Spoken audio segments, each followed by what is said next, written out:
First, the U.S. economy saw healthy job growth in May, adding 390,000 jobs. But things aren't looking so good for President Biden since this was the lowest number of jobs added to the economy in a year, a possible indication people tightening up in their businesses amid sky-high inflation, recession fears. But President Biden got ahead of the news, at least so he thought, speaking with the press earlier this morning. We've laid an economic foundation that's historically strong, and now we're moving forward to a new moment where we can build on that foundation, build a future of stable, steady growth, so we can bring down inflation without sacrificing all the historic gains we've made. And that's what we're beginning to see in today's jobs report. All right, and now joining us, Congressman Buddy Carter. He sits on the House Budget Committee. One of the things I wanted to point out, a lot of people feel like this jobs report wasn't terrible, but there's one thing that struck me, Congressman, was wage growth. I think it was 5.2%. Last month. But inflation's over 8%. So you are not keeping up with inflation, right? Absolutely. I mean, it's simple math. You got to figure that, yeah, you're making more, but things are costing more too. And this is a real burden on the American household. And it's basic household items that have gone up so much. Yes, there's pain at the pump. There's no question about this. But groceries now, people ask me all the time, why is the energy crisis, what's that got to do with groceries? Well, think about it. Fertilizer, diesel fuel, all that, getting that product to market, all that factors into it. And it is hurting people at the grocery store. It's hurting them in their wallet. Yeah, they can be happy that their salaries are going up, but it's not keeping up with inflation. That's right. Mr. Biden says we can tackle inflation from a position of strength. Here's what he said. There's no denying that high prices, particularly around gasoline and food, are a real problem for people. But there's every reason for the American people to feel confident that we'll meet these challenges. Because of the enormous progress we've made on the economy, the Americans can tackle inflation from a position of strength. Congressman, I don't even know what that means. Nor do I. And I honestly think, this president seems to be tone deaf. I don't think he gets it. I don't think he understands what's going on. I don't think he understands how people are really struggling out there. Now, there are members of his own party who are beginning to realize that they've got to do something about inflation, that we've got to get this under control, or there's going to be a red tsunami come in November. And I think they recognize that. That's why they're trying to get its attention.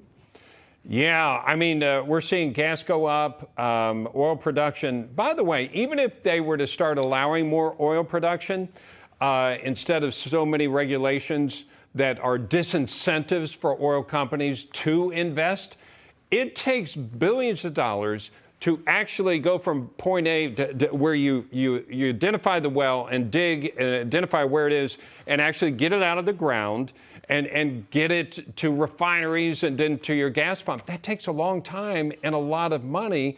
So these companies are resistant to do that because they're afraid it's going to be like Charlie Brown kicking the football again.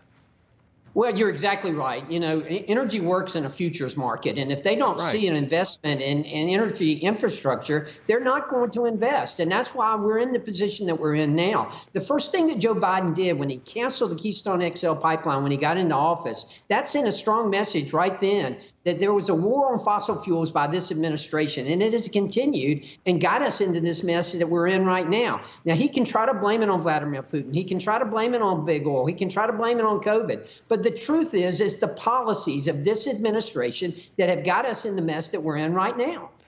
Okay, I wanted to get your thoughts on this. According to the Center for Immigration Studies, President Biden has brought 1.35 million illegal immigrants since taking office into our country. You just took a trip to the border, I believe. Give us what you saw and what, if anything, surprised you. Well, first of all, this is the 5th time I've been to the border in the 8 years I've been in Congress. Joe Biden has yet to be to go to the border. Even as president, as vice president, as a senator, he's never been to the border. What I saw here was what I was hoping not to see, and that is that it's only gotten worse since the last time I was down there. I was down there about a year ago with President Trump.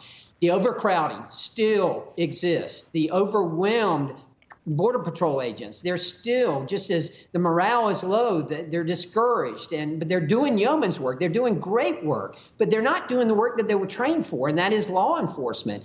They told us that it was like like using a bucket by a fire hydrant. Don't bring me another bucket. Turn the tap off. That's what needs to happen.